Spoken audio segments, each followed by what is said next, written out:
Hello future doctors. My self Himanshu Bora, third year MBBS student at Jawaharlal Nehru medical college Ajmer. आज हमारे साथ है तन्मय भंडारी, जो उनकी कंप्लीट नीट की स्ट्रेटेजी बताएंगी। कैसे इन्होंने नीट के अंदर फिजिक्स में काफी अच्छा स्कोर किया, केमिस्ट्री में क्या स्ट्रेटेजी थी, बायोलॉजी में क्या स्ट्रेटेजी थी, मॉक टेस्ट किस तरह से अटेम्प्ट करने चाहिए, प्रीवियस ईयर क्वेश्चन की क्या इंपॉर्टेंस है, सब कुछ एक अच्छे ब्रीफ के अंदर वो अच्छे तरीके से बताएंगी। तो तन्मय, वेलकम टू माय चैनल। सबसे पहले थैंक अपने यू। आप को इंट्रोड्यूस कर दो तन्मय। तो मैं तन्मय भंडारी हूँ और मैं थर्ड ईयर एमबीबीएस स्टूडेंट हूँ बीजेएमसी से। मैंने नीट में 635 स्कोर किया था नीट 2019 में फर्स्ट अटेम्प्ट में। फिजिक्स 175, केमिस्ट्री 150 और बायोलॉजी 310। तो तन्मय, फिजिक्स में 175 मार्क्स है, तो सबसे पहले हम फिजिक्स से स्टार्ट करते हैं। तो ठीक है चलेगा। तो फिजिक्स में क्या स्ट्रेटेजी थी तुम्हारी? फिजिक्स में 175 कैसे स्कोर कर पाया? नीट के स्टूडेंट्स की तो फिजिक्स काफी वीक होती है, तुमने इतना अच्छा स्कोर कैसे किया? तो सबसे पहले जो ये मिसकंसेप्शन है कि नीट के बच्चों की फिजिक्स वीक होती है, वो अगर तुम एक माइंडसेट का गेम है। अगर तुम सोचोगे कि तुम्हारी फिजिक्स वीक है तो हमेशा तुम्हारी फिजिक्स वीक ही रह जाएगी। और अंदर जब तुम फिजिक्स पढ़ने की भी कोशिश करोगे तो तुम मतलब माइंड के अंदर तुम्हारे चलते रहेगा कि हाँ मेरी फिजिक्स वीक है, ये तो मेरे से हो नहीं पाएगा। कहीं ना कहीं तो तुम्हारे दिमाग में वो चलते रहेगा। तो सबसे पहले ऐसे मत सोचिए कि मेरी फिजिक्स वीक है, और फिर हम आगे फिजिक्स की स्ट्रेटेजी की बात कर पाएंगे। मतलब तो सबसे पहले स्टूडेंट्स को ये फोबिया नहीं होना चाहिए कि फिजिक्स मतलब हार्ड है। सबसे पहले इन्हें ये हाँ, सोचना चाहिए कि हम फिजिक्स अच्छे से कर सकते हैं। हाँ क्यों नहीं, मतलब क्यों नहीं कर पाएंगे हम फिजिक्स। तो उनकी स्ट्रेटेजी क्या होनी चाहिए? मतलब क्या होता है कि वो थ्योरी बहुत पढ़ लेते हैं। ज्यादातर स्टूडेंट्स क्या गलती करते हैं, सिर्फ थ्योरी थ्योरी पढ़ते हैं, प्रैक्टिस करते नहीं है, और फिर एग्जाम के अंदर जब क्वेश्चन आते हैं तो उनसे कैलकुलेशन करके आंसर नहीं निकलता। तो थ्योरी पढ़ने के बाद मतलब आंसर क्यों नहीं होता? आंसर क्यों नहीं आता क्वेश्चंस का? तो फिजिक्स एक बहुत मैथमेटिक्स से जुड़ा हुआ सब्जेक्ट है, और ये कॉन्सेप्ट के आधार पर या कॉन्सेप्ट के बेसिस पे चलता है। सो अगर हमारा कॉन्सेप्ट क्लियर है, बेसिक हम कॉन्सेप्ट पे फोकस करेंगे। क्वेश्चन सॉल्व करना तो एक टूल है, लेक्चर देखना तो एक टूल है। वो अगर कॉन्सेप्ट पकड़ ले तो वो टूल्स का इस्तेमाल करके हम अपनी रैंक ला सकते हैं। बट कॉन्सेप्ट को पकड़ के चलना है और कॉन्सेप्ट स्ट्रॉन्ग करना है।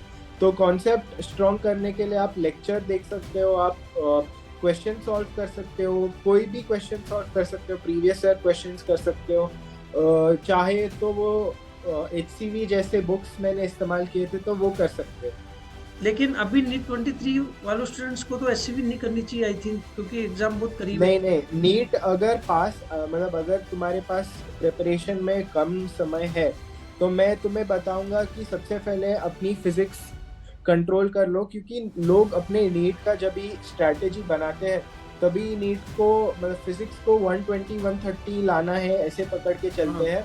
बट मैं यही कहना चाहता हूँ कि ये सब्जेक्ट में 180 और 180 भी लाया जा सकता है। राइट। एंड आप भी अगर वैसे एम करके अगर एक महीना फिजिक्स को दोगे तो फिजिक्स ऐसा सब्जेक्ट है कि आपको वापस नहीं करना पड़ेगा। और एंड के समय में जब आपको बायो रिवाइज करना है, बायो फोकस करना है, तो वो आपको अलाउ करेगा कि आप बायो रिवाइज कर पाओ कि तुम्हारा फिजिक्स सेट है। तो बाकी दो सब्जेक्ट्स पे तुम ज्यादा टाइम दे पाओगे। एंड में अगर फिजिक्स करने जाओगे तो और ज्यादा क्या बोलते हैं, ये पैनिक होने की या एंजाइटी की ज्यादा चांसेस है। तो फिजिक्स में पीवाईक्यू की क्या इंपॉर्टेंस है? प्रीवियस ईयर क्वेश्चन की फिजिक्स में कितनी इंपॉर्टेंस है? PYQ की सबसे ज्यादा इम्पोर्टेंस है हर एक चैप्टर के। अगर आप कोई चैप्टर पढ़ने इस पॉइंट ऑफ टाइम पे अगर आप कोई चैप्टर पढ़ने जा रहे हो, सीधा PYQ की बुक उठाओ। PYQ के वो चैप्टर के अगर आपने कभी पहले वो चैप्टर नहीं पढ़ा है तो पहले उसके लेक्चर देख लो, कॉन्सेप्ट समझ लो, फिर जाके तुम PYQ ट्राई सॉल्व करने की कोशिश करो। फिर तुम्हें समझेगा कि कौन से कॉन्सेप्ट को ज्यादा टेस्ट कर रहे हैं, कौन सा पार्ट तुम्हारा वीक है। और तुम वो PYQ सिर्फ ये सही गलत ब्लैक एंड वाइट नहीं है। वो तुम वो एक टूल है जिससे तुम टेस्ट कर पाओ कि मेरा कौन सा कॉन्सेप्ट कहाँ पे वीक है और मैं कहाँ फोकस करना चाहिए मुझे। तो वो कॉन्सेप्ट को जाके फिर से पढ़ो, फिर से वो PYQ सॉल्व करो और उसके अलग अलग मेथड्स निकालो जिससे तुम वो PYQ कम टाइम में सॉल्व कर पाओ। तो तन्मय, आप आपके अकॉर्डिंग फिजिक्स के लिए पहले बेसिक कॉन्सेप्ट्स तैयार करो, उसके बाद नीट के प्रीवियस ईयर क्वेश्चन करने चाहिए। मतलब नीट के लिए रेलिवेंट कंटेंट करना चाहिए, बजाय जेई की क्वेश्चन करना, एस जरूर सी है। वर्मा की क्वेश्चन करना, वो थोड़ा डिफिकल्ट हो ये जाते हैं। स्टेज पे तो मैं रेकमेंड नहीं करूंगा। अगर 3 महीने के लिए स्पेसिफिक हम बात कर रहे हैं तो बिल्कुल जरूरत नहीं है कोई और चीज के पीछे जाने की। तो जैसे फिजिक्स के अंदर मोस्ट स्कोरिंग टॉपिक कौन कौन से हैं, जिनको तो पढ़ना ही चाहिए, जिससे काफी स्कोर होगा? I think most scoring topics से ज्यादा मैं ये बताना चाहूंगा, क्योंकि मोस्ट स्कोरिंग टॉपिक्स तो वो पीवाईक्यू से देख के भी सॉरी, पीवाईक्यू से देख के भी समझ सकते हैं कि कितने क्वेश्चंस आए हुए हैं इसके ऊपर पहले। बट मैं सबसे निग्लेक्टेड टॉपिक्स के बारे में बात करना चाहूंगा, जैसे वो पीछे के सेमीकंडक्टर वो वगैरह हो गए, सेमीकंडक्टर वाले ईएम टॉपिक हो वेव्स, गए, या ये इलेक्ट्रोमैग्नेटिक जो वेव्स हो भी, गई। हाँ ईएम वेव्स हो गए, ऐसे छोटे छोटे टॉपिक्स है ना। एग्जामिनर उधर से एक क्वेश्चन पूछेगा, तुम्हारे हाथ का क्वेश्चन है और तुम्हें लगेगा कि क्यों नहीं पढ़ के गया। हाँ, डिफिकल्ट चीजें पढ़ने से सेटिस्फैक्शन आता है, मार्क्स नहीं आते। इजी चीजें पढ़ने से, जो रेलिवेंट कंटेंट पढ़ने से मार्क्स आते हैं। तुम्हें तुम्हारे दोस्त को नहीं दिखाना है कि मुझे ये सम सॉल्व करना आता है, तुम्हें तो एग्जाम नीट में में स्कोर मार्क्स करना है, लाने। हम्म, ऐसे करना चाहिए उन्हें कंप्लीट। मतलब जो ईएम वेव्स सेमीकंडक्टर लोग इग्नोर कर देते हैं, उनको भी अच्छे से पढ़ना चाहिए, ताकि नीट के अंदर हाँ जो हाँ क्वेश्चन है वो इजीली सोल्व कर सके। हाँ हाँ। अब अपनी केमिस्ट्री की स्ट्रेटेजी बताओ। पहले सब्जेक्ट वाइज बात करते हैं। केमिस्ट्री के अंदर फिजिकल केमिस्ट्री, ऑर्गेनिक और इनऑर्गेनिक। तो फिजिकल केमिस्ट्री में स्टूडेंट्स की क्या स्ट्रेटेजी होनी चाहिए, जो भी नीट फिजिकल 23 का एग्जाम केमिस्ट्री देगा? में मैं सीधा सीधा बता रहा हूँ, फिजिकल केमिस्ट्री और फिजिक्स एक जैसे पढ़ो। हाँ, कैलकुलेशन है इनऑर्गेनिक उसमें। केमिस्ट्री, बायोलॉजी एक जैसे पढ़ो। और ऑर्गेनिक केमिस्ट्री तुम थोड़ा अलग अप्रोच ले सकते हो। तो फिजिक्स के लिए जो चीजें मैंने बताई वो सेम फिजिकल उसी तरह केमिस्ट्री के लिए कॉन्सेप्ट्स को भी रेलेवेंट है। क्लियर करना पड़ेगा फिजिकल केमिस्ट्री में भी। और मैं एक और चीज बताना चाहूंगा कि तुम फिजिक्स और केमिस्ट्री के लिए वो एलन के मॉड्यूल्स है, वो मैंने यूज किए थे नीट 2019 के समय। वो काफी अच्छे थे, मतलब क्वेश्चंस भी अच्छे थे और एक्सप्लेनेशन भी अच्छे थे। इनऑर्गेनिक केमिस्ट्री उधर से मत करना, बट फिजिकल और ऑर्गेनिक कर सकते हो। ऑर्गेनिक भी इतना नहीं, बट कर सकते हो। फिजिकल और जितने ज्यादा क्वेश्चन सॉल्व कर सको फिजिक्स केमिस्ट्री में, जितने मतलब फिजिक्स और फिजिकल केमिस्ट्री में जितने क्वेश्चन सॉल्व करो, अगर तुम्हारे पीवाईक्यू हो चुके हैं, तुम्हें और प्रैक्टिस चाहिए तो तुम्हें पता मतलब है। सबसे पहले पीवाईक्यू कंप्लीट करने होंगे स्टूडेंट्स को, तीनों हाँ सारे हाँ सब्जेक्ट्स के। उसके बाद हाँ थोड़ा आगे बढ़ना है। हाँ हाँ, बिल्कुल बिल्कुल। केमिस्ट्री मेरा नीट प्रिपरेशन के समय पे स्ट्रॉन्गेस्ट पॉइंट था और मेरा फेवरेट था केमिस्ट्री। सो मैं केमिस्ट्री के बारे में अच्छे से गाइड कर पाऊंगा। तो इनऑर्गेनिक केमिस्ट्री के लिए एनसीईआरटी पढ़ना है। और इनऑर्गेनिक केमिस्ट्री को प्लीज निग्लेक्ट मत करो। अगर तुम्हारे बोर्ड एग्जाम्स आ रहे हैं तो बोर्ड हाँ, एग्जाम्स एक बहुत सही अपॉर्चुनिटी है कि नीट के लिए तुम इनऑर्गेनिक केमिस्ट्री और बायोलॉजी तुम पढ़ ही सकते हो, मतलब नीट पॉइंट ऑफ व्यू से। और ये इनऑर्गेनिक केमिस्ट्री और बायोलॉजी अगर तुम ये समय में खत्म कर दो, बोर्ड्स के समय पढ़ते पढ़ते, तो तुम्हें बहुत फायदा होगा, ऐसे मेरा मानना है। इनऑर्गेनिक में एस ब्लॉक, पी ब्लॉक सबको अच्छे से पढ़ना चाहिए ना, कोई भी चैप्टर नेग्लेक्ट नहीं करना चाहिए। एस ब्लॉक, पी ब्लॉक तो मतलब ये जो ब्लॉक्स है वो सब करते हैं, S but P T chemical F, bonding, हाँ केमिकल बॉन्डिंग, फिर कोऑर्डिनेशन वो कंपाउंड, हाइड्रोजन वाला गंदा और चैप्टर, मेटलर्जी भी अच्छे से पढ़ना कोऑर्डिनेशन चाहिए। कंपाउंड, मेटलर्जी, हाँ हाँ हाँ, ये ये बिल्कुल। टॉपिक्स और स्टूडेंट छोड़ ये के चले जाते हैं और कई बार इन्हीं से क्वेश्चन आ जाता है। क्यों छोड़ना है? बायो का कोई टॉपिक छोड़ के जाओगे क्या तुम लोग? बायो ही है, ये सेम एनसीईआरटी से पढ़ना है। एनसीईआरटी जैसे पढ़ते हो, प्रीवियस ईयर क्वेश्चंस जैसे करते हो, वैसे ही पढ़ के जाना है। वो तुमको कुछ बाहर का पूछने वाले हैं नहीं। हाँ, तो इतने मतलब पतले पतले 5 पेज के चैप्टर से अगर एक क्वेश्चन आ रहा है तुम्हारे में, तो तुम क्यों नहीं पढ़ना चाहोगे? 4 नंबर की बहुत इन्वेस्टमेंट इंपॉर्टेंट ऑफ होती है नीट टाइम और एग्जाम में। उसका रिटर्न देखो ना। हीरोपंती करने में हमारा फायदा नहीं है। जो गंदे चैप्टर्स है, जो कोई नहीं पढ़ता, उनको पढ़ के मार्क्स लाने में सही बेनिफिट है। तो मतलब फिजिकल केमिस्ट्री फिजिक्स की तरह है और इनऑर्गेनिक केमिस्ट्री बायोलॉजी की तरह है। तो मतलब जो चैप्टर नेग्लेक्ट कर देते हैं उनको भी अच्छे से पढ़ना चाहिए। उनको हम्म। पढ़ने के बाद नीट के प्रीवियस ईयर क्वेश्चन को केमिस्ट्री में भी करना है। हाँ हाँ, नीट प्रीवियस ईयर क्वेश्चंस हर एक सब्जेक्ट में करना है, मुझे बोलने की भी जरूरत नहीं है, क्योंकि इट इज हर वीडियो में बताता भी जैसे हूँ कि इंग्लिश प्रीवियस ईयर में, क्वेश्चन तो करने चाहिए। जैसे हिस्ट्री में हम हिस्ट्री क्यों पढ़ते थे स्कूल में, क्योंकि हमको हिस्ट्री रिपीट्स इटसेल्फ, जो पहले हो चुका है वो बाद में भी होगा, इसलिए हम स्कूल में हिस्ट्री पढ़ते थे, इसलिए हमारे स्कूल में हिस्ट्री का सब्जेक्ट था। तो अगर हम हिस्ट्री को अच्छे से पकड़ ले, नीट का एग्जामिनर के दिमाग में घुस जाए, वो क्या पूछना चाहता है, कहाँ से क्या पूछेगा, तो तुम लिटरली नीट का पेपर भी प्रेडिक्ट कर पाओगे। बिल्कुल सही है। और बायोलॉजी के लिए क्या स्ट्रेटेजी होनी चाहिए? स्टूडेंट्स क्या है कि मॉड्यूल काफी पढ़ रहे हैं, कुछ स्टूडेंट आउट ऑफ एनसीईआरटी ज्यादा प्रीफर कर रहे हैं, इसलिए उनके नंबर कम सारे, तो बायोलॉजी में क्या अच्छी अप्रोच होनी चाहिए जिससे वो मैं बोलना 350 तक स्कोर चाहूंगा कर सके? कि बायोलॉजी में तुमको एनसीईआरटी बिल्कुल मत पढ़ना, तुम सीधा फर्स्ट ईयर एमबीबीएस की गाइटन पढ़ लो, गेनोंग पढ़ लो, तुम वो बॉटनी की वो मोटी बुक आती है हार्पर या जो पता नहीं मुझे, वो पढ़ना, बिकॉज तुम यही सब बुक्स अभी पढ़ पाओगे, क्योंकि तुम्हारा एमबीबीएस नहीं हो पाएगा, हाँ, सीधे से बोल रहा हूँ। मतलब वो बुक्स उस टाइम पढ़ोगे तो एमबीबीएस में कभी नहीं पहुंचोगे। हाँ, जो बुक्स एमबीबीएस में पढ़ने हैं वो एमबीबीएस में पढ़ना, जो बुक्स नीट के समय पढ़ने हैं पढ़नी है नीट वो में नीट के टाइम प्लीज पढ़नी है। होशियारी मत करो। अगर बायोलॉजी के लिए तुमको लग सिर्फ रहा है कि एनसीईआरटी तुम्हारा पढ़ना। एमबीबीएस हो नहीं पाएगा तो तुम पढ़ लो बुक्स, मतलब और क्या ही बोलूं मैं। तो बायोलॉजी के अंदर एनसीईआरटी से बाहर पढ़ना तो बेवकूफी है मतलब। हाँ बेवकूफी, यही यही शब्द की मतलब तलाश थी मुझे। तो बायोलॉजी के अंदर अच्छे से एनसीईआरटी पढ़ो, उसके बाद नीट के प्रीवियस ईयर क्वेश्चन कर लेना चाहिए, बजाय ये हाँ जो हाँ आउट ऑफ एनसीईआरटी बहुत ज्यादा पढ़ते हैं, वो चीज तो एमबीबीएस में भी पढ़ सकते हैं। हाँ, वो क्या बोलते हैं कौन सा ये फिंगर टिप्स वाला book, NCERT finger finger tips वाला टिप्स। बुक करो। हाँ हाँ एनसीईआरटी फिंगर टिप्स। हाँ हाँ, वो बुक पढ़ना। तो तन्मय, ये तीनों सब्जेक्ट पढ़ने के बाद क्या होता है कि स्टूडेंट्स मॉक पेपर अटेम्प्ट करते हैं, तो मॉक पेपर में उनके 500 550 तक पहुंच पाते हैं, उससे ज्यादा वो बढ़ नहीं पाते। क्या सिली मिस्टेक करते हैं, कुछ कॉन्सेप्चुअल मिस्टेक करते हैं, मतलब मॉक टेस्ट में नंबर कम आते हैं उनके, उसको कैसे इंप्रूव करे वो? तो सबसे पहली बात कि अगर आपका मॉक टेस्ट बायोलॉजी में इररिलेवेंट क्वेश्चंस पूछ रहा है तो आपने गलत मॉक टेस्ट चुना है, पहले सही मॉक टेस्ट का चुनाव कीजिए प्लीज। जो थोड़ा एनसीईआरटी रेलिवेंट कंटेंट हो उसके अंदर।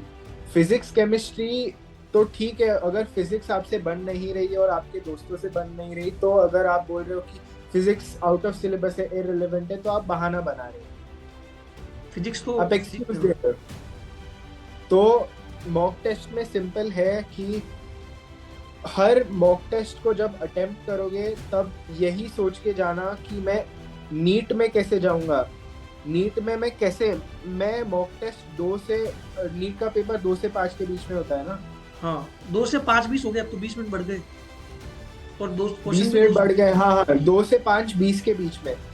तो सोच के जाना है कि मैं नीट के लिए जा रहा हूँ, मैं पंखा ऑन नहीं करूंगा, नीट के दिन पे गर्मी होगी, देश के 99% जगहों पे मैं पंखा ऑन नहीं करूंगा, मैं 99% कोशिश करूंगा कि अपनी मॉक टेस्ट 2 से 5 20, क्योंकि बैठ ही नहीं पाते हम, 15 सेकंड की एक रील पूरी नहीं देख पाते, पेपर क्या बैठ के लिखेंगे, मतलब स्टूडेंट्स का काफी अटेंशन स्पेन कम हो गया थोड़ी, मतलब हमें अपनी अपोजिट कंडीशन में डालना पड़ेगा, हमें हर कंडीशन को झेलना सीखना पड़ेगा।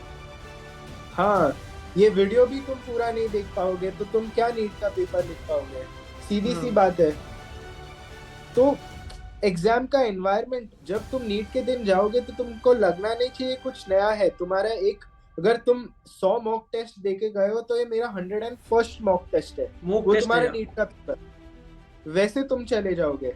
माइंडसेट एकदम क्लियर रखो और बस घुस जाओ पेपर के बीच में, पेपर के अंदर तुमको कुछ लाइफ का कुछ याद ही नहीं रहना चाहिए, बस मेरा क्वेश्चन, मेरे 4 ऑप्शंस, अगला क्वेश्चन मेरा क्या बचा है, क्या जा रहा है, और कुछ नहीं, तुम्हारा 100% डीप डीप फोकस से, तुम पेपर मजाक को नहीं अटेम्प्ट है। करना चाहिए। तो तन्मय, सिली मिस्टेक को कैसे अवॉइड करना चाहिए? स्टूडेंट्स काफी सिली मिस्टेक करते हैं मॉक टेस्ट के अंदर, इसके कारण उनके नंबर कम देखो, आते हैं। मैं बोलूंगा कि सिली मिस्टेक करके एक चीज होती नहीं है, बस ये एक बहाना है कोई मिस्टेक को जस्टिफाई करने का। अगर तुमसे कोई गलती हो गई तो तुम पेपर के बाद बैठोगे और मॉक टेस्ट को मॉक टेस्ट में अगर तुम मॉक टेस्ट अटेम्प्ट कर रहे हो तो तुम्हारी असली पढ़ाई टेस्ट में नहीं बल्कि टेस्ट के बाद होती है। पेपर को अच्छे से पेपर लोग एनालाइज, वापस सोल्व ही नहीं करते, पेपर में मार्क्स कम आ जाते, स्टूडेंट उसको रख देते, सोल्व ही नहीं करते वापस, वो सबसे बड़ी गलती हो जाती है। वो तुम्हारा मॉक टेस्ट एक क्वेश्चन बैंक की तरह लो ना।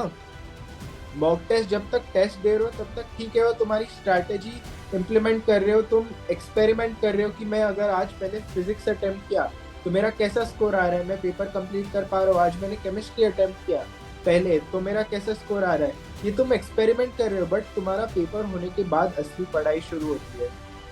हम मॉक लोग टेस्ट को वापस अपने सोल्व करना दोस्तों चाहिए। के साथ यही बोल रहा था कि मॉक टेस्ट के बाद इसको एनालाइज करो कि सपोज मेरा आज एनसीईआरटी मतलब बायोलॉजी के मॉर्फोलॉजी ऑफ प्लांट्स से ये क्वेश्चन सिली मिस्टेक के वजह से हुआ।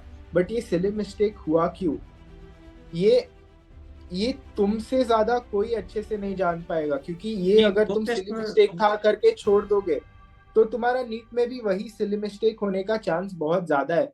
बट तुम उधर बैठ के अगर 30 सेकंड भी सोचोगे कि ये क्या मेरे दिमाग में ये क्वेश्चन सॉल्व करते समय क्या चल रहा था और मैं कैसे सोच सकता हूँ, क्योंकि तुम्हारा सोच और अप्रोच बहुत जरूरी है। अगर हाँ, तुम क्वेश्चन मतलब पेपर 3 घंटे में सॉल्व कर रहे हो तो एटलीस्ट उससे डबल टाइम तुमको उसको एनालाइज करने में देना चाहिए, जब तक तुम्हारे 600+ मार्क्स नहीं आते मार्क्स नहीं मॉक लगे। टेस्ट में। मैं ऑनेस्टली बता रहा हूँ कि जब मैंने अपना लास्ट मॉक टेस्ट दिया था मेरे 690 मार्क्स आए थे, वो भी एलन के मॉक टेस्ट में जो बहुत डिफिकल्ट होता है। तो नीट के 2019 से पेपर से पहले जस्ट तुमने मॉक टेस्ट दिया था, उसमें तुम्हारे 690 थे। हाँ, और उसके अगले दिन पे जब मेरा नीट का एग्जाम था हमको पेपर लेट दिया, उसके बावजूद मैं नीट क्रैक कर पाया। तो क्योंकि ये तुम्हारी होता है मॉक प्रिपरेशन काफी टेस्ट का सॉलिड फायदा। थी, तुमने पेपर को अच्छे से एनालाइज किया, पेपर के हर एक क्वेश्चन को सोल्व किया। हाँ, वही बताना चाहता हूँ कि मतलब हम्म, और मॉक टेस्ट के मार्क्स को सीरियसली लेने से अच्छा तुम्हारे वीक एरियाज और लोग, अगर तुमको दिख रहा है कि मेरे मैकेनिक्स के 5 क्वेश्चन इस बार फिजिक्स में रॉन्ग आए हैं तो मेरा मैकेनिक्स वीक है, मैं ऐसे एक्सेप्ट करने से अच्छा कि अगर मेरे पास समय है तो मेरे मैकेनिक्स पे मैं ध्यान दे दूँ। मेरा ग्रेविटेशन का ये क्वेश्चन रॉन्ग आ गया, ये अपॉर्चुनिटी है मुझे ग्रेविटेशन पूरा रिविजिट करके रिवाइज करने का। सही है। क्योंकि अगर मॉक टेस्ट में तुम रेलेवेंट क्वेश्चंस कर रहे हो तो तुम कभी डिविएट होगे ही नहीं, और जिस सब्जेक्ट को जितना टाइम देना चाहिए उतना टाइम दे पाओगे, क्योंकि हर एक गलत क्वेश्चन पे तुम ज्यादा टाइम दे रहे हो, मतलब वीक सब्जेक्ट पे ज्यादा टाइम, स्ट्रॉन्ग सब्जेक्ट पे कम टाइम। इस तरीके से उन्हें मॉक टेस्ट अटेम्प्ट करना चाहिए। मॉक टेस्ट में जो क्वेश्चन गलत हुए हैं उनको वापस एनालाइज करो, और अच्छे से जो टॉपिक वीक है उनको वापस पढ़ो। ये कहना चाह रहे हो हाँ हाँ, तन्मय? यही यही यही। तो टाइम की क्या स्ट्रेटेजी होनी चाहिए नीट के पेपर को अटेम्प्ट करते हुए कि जल्दी अटेम्प्ट, मतलब टाइम की कमी नहीं पड़े, मतलब जल्दी हो जाए पेपर तो अटेम्प्ट? ये टाइम के बारे में अगर आप वीडियो देख रहे हो तो आप काफी वीडियोस देख चुके हो टाइम मैनेजमेंट के बारे में। सिंपल मैं 5 या 6 पॉइंट में सम अप कर सकता हूँ तो कर लूंगा। सबसे पहले कि अगर लंबा क्वेश्चन है तो लास्ट लाइन को पढ़ो, उससे उसके बाद पूरा क्वेश्चन पढ़ो, ऑप्शंस पहले पढ़ो फिर क्वेश्चन पढ़ो, या फिर इससे तुम्हारा टाइम अ, बचेगा। मतलब तुम एक्टिवली सोचो कि मैं ये क्वेश्चन, ये वापस मॉक टेस्ट जब दोगे तो उसके बाद तुम अगर क्वेश्चन एनालाइज कर रहे हो ये क्वेश्चन में और इजी वे में और फास्ट कैसे सॉल्व कर पाता, और इस समय तुम्हारे दोस्त तुम्हारे सबसे अच्छे काम आएंगे, क्योंकि अगर तुम्हारा वो बोलेगा कि मैंने ये क्वेश्चन ऐसे सॉल्व किया तो तुमको अच्छा ये ऐसे भी सॉल्व हो सकता था। हर एक का थिंकिंग अलग अलग होता है, इसलिए मॉक टेस्ट जब एनालाइज करते हैं तभी साथ में बैठ के दोस्तों के साथ डिस्कस करना चाहिए। और NEET preparation honestly mental health के लिए बहुत टैक्सिंग और टॉक्सिक हो जाता है, हम अकेले प्रिपेयर करते हैं अकेले, तो एक छोटा अपॉर्चुनिटी है अपने दोस्तों के साथ समय बिताने का भी। तो तन्मय ने जो बताया उसको मैं समराइज कर देता हूँ। तन्मय ने ये बोला कि फिजिक्स की जो कॉन्सेप्ट वीडियो देखो, नीट के प्रीवियस ईयर क्वेश्चन को सोल्व करो, क्वेश्चन में पूछ क्या रहा है उससे लेके क्वेश्चन में हमें कहाँ जाना है वहां तक क्वेश्चन को अच्छे से सोल्व करो। केमिस्ट्री में उन्होंने बोला फिजिकल केमिस्ट्री फिजिक्स की तरह ही है, और इनऑर्गेनिक केमिस्ट्री जो है वो बायोलॉजी की तरह है, तो आपको एनसीईआरटी रीडिंग अच्छे से करनी है। और बायोलॉजी के अंदर जो लोग नीट एनसीईआरटी के बाहर से पढ़ रहे हैं पढ़ना बंद कर दे, क्योंकि एमबीबीएस 5.5 साल की होती है, उसके अंदर आपको बाहर का कंटेंट ही पढ़ना है, काफी पढ़ना है। तो नीट के टाइम तो आपको सिर्फ एनसीईआरटी पढ़ना चाहिए। तन्मय, आपने यही बताया सब। हाँ हाँ हाँ, सही है। और मॉक टेस्ट को अटेम्प्ट करने के लिए उन्होंने ये बताया कि मॉक टेस्ट को हम अच्छे से अटेम्प्ट करना चाहिए। जब क्वेश्चन गलत हो जाए उसके बाद उसको रखो मत, उसको उसको एनालाइज करो। और जो क्वेश्चन बड़ा है, यदि तुम्हारे टाइम की कमी पड़ रही है, तो लास्ट लाइन देख सकते हो या फिर ऑप्शन से तुम क्वेश्चन को पढ़ सकते हो। सही है। तो तन्मय, थैंक यू सो मच। तन्मय का भी एक यूट्यूब चैनल है, उसका लिंक मैं डिस्क्रिप्शन में दे दूंगा, तन्मय भंडारी के नाम से। उसमें एमबीबीएस और ऐसे फन वीडियो डालते हैं, वो काफी अच्छे वीडियो डालते हैं, तो आप उसको भी चेकआउट कर सकते हो। Thank you so much Tanmay. Thank video you, जिसको अच्छा थैंक यू। लगा हो तो वीडियो लाइक, कमेंट और ज्यादा से ज्यादा शेयर करो।